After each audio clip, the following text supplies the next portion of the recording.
నా కుమారుడు అమెరికాలో చదువుకొని వచ్చాడు, ఎంఎస్ చేశాడు, డిలైట్లో జాబ్ చేసి వచ్చాడు. నా మీద కక్ష ఉంటే ఉండొచ్చు చంద్రబాబు నాయుడు గారికి, నా మీద కక్ష ఉంటే ఉండొచ్చు లోకేష్కి. ఆ కుమారుడి మీద మీరు ఈ విధంగా కక్ష తీర్చుకునే కార్యక్రమం చేయటం న్యాయమేనా, మీకు ధర్మమేనా అని అడుగుతా ఉన్నా. అయినా మీ మీదేం కక్ష సాధింపు ఉంటుంది జోగి రమేష్ గారు? ప్రభుత్వానికి కానీ చంద్రబాబు నాయుడు గారికి కానీ లోకేష్ గారికి కానీ మీ మీదేం కక్ష సాధింపు ఉంటుంది చెప్పండి.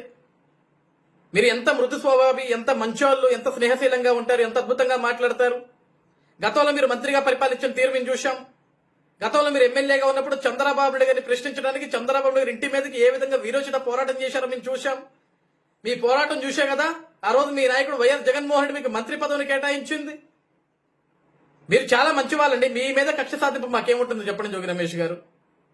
ఈరోజు మీ అబ్బాయి జోగి రాజు, మీ అబ్బాయి అమెరికాలో చదివాడనో, లేకుంటే ఎంఎస్ చేశాడనో, లేకుంటే డిలైట్లో ఉద్యోగం చేశాడనో అతను అరెస్ట్ చేయలేదండి. మీరు మంత్రిగా ఉన్నప్పుడు మీ పుత్రరత్నమైన జోగి రాజు ప్రభుత్వం ఏదైతే కొన్ని భూములు జప్తు చేసిండో అగ్రిగోల్డ్ భూముల్ని, ఆ భూములు కొనుగోలు చేశాడు. అది ఎలా కొనుగోలు చేశావయ్యా రాజు? నువ్వు కొనుగోలు చేసినప్పుడు మీ నాయన మంత్రి, కనీసం మీ నాయనకన్నా బుర్రాబుద్ధి ఉండాలి కదా. అసలు మీ నాన్నకు చెప్పి కొన్నావా, చెప్పి కొనలేదా ఆ భూముల్ని?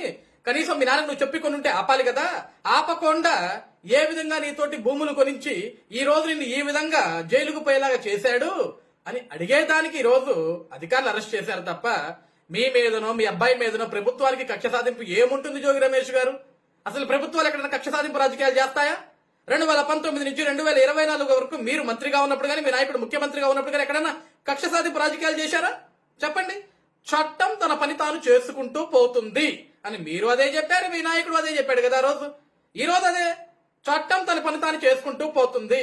ఈ రోజు మీ అబ్బాయి జోగి రాజు అడ్డదారులో భూములు కొన్నాడు. ఎందుకు కొన్నాడు, ఏ విధంగా కొన్నాడు, అది మీ నాయనకు తెలిసి కొన్నాడా, తెలియక కొన్నాడు, ఇవన్నీ ప్రశ్నిస్తారు సార్. ఈ రోజు మీ కొడుకు చెప్పాడు అనుకో అధికారులకి, మా బాబే కొనమన్నాడు, మా నాయనే ఫోర్స్ చేశాడు అని అంటే నిన్ను కూడా తీసుకుపోతారు, నిన్ను కూడా అరెస్ట్ చేస్తారు. చట్టం తన పని తాను చేసుకుంటూ పోవాలి జోగి రమేష్ గారు. ఈ రోజు మీ మీద ఎటువంటి కక్ష సాధింపు చేయాల్సిన అవసరం ప్రభుత్వానికి లేదు. కాబట్టి మీరు తప్పుడు ఆరోపణలు చేయకూడదు జోగి రమేష్ గారు. ప్రభుత్వాలు ఏ విధంగా నడుస్తాయో, చట్టాలు ఏ విధంగా నడుస్తాయో 2019 నుంచి 2024 వరకు అధికారంలో మీకు బాగా తెలుసు. మళ్ళీ మేము గుర్తు చేయాల్సిన అవసరం లేదు.